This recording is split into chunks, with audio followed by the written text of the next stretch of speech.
काय प्रश्न आहे पाहूया.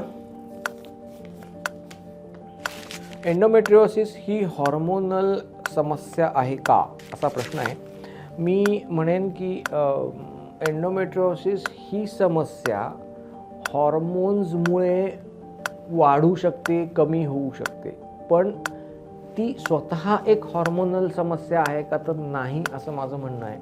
की it is more of an inflammatory disorder than hormonal disorder. पण जे इस्ट्रोजन आणि प्रोजेस्टेरॉन दोन हॉर्मोन्स स्त्रीच्या शरीरामध्ये तयार होत असतात, त्याच्यावरती एंडोमेट्रियोसिस आजाराचं वाढणं, थांबणं, कमी होणं या गोष्टी अवलंबून असू शकतात.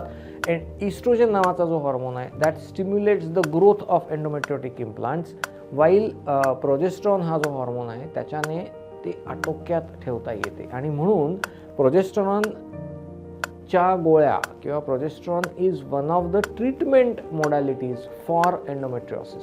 एंडोमेट्रियोसिस या आजाराला आटोक्यात ठेवण्याकरता आपण प्रोजेस्टेरॉनच्या गोळ्या, औषधं त्या पेशंटला घ्यायला सांगत असतो. त्यामुळे it is not a hormonal disorder but a disorder which is hormone dependent, I would say.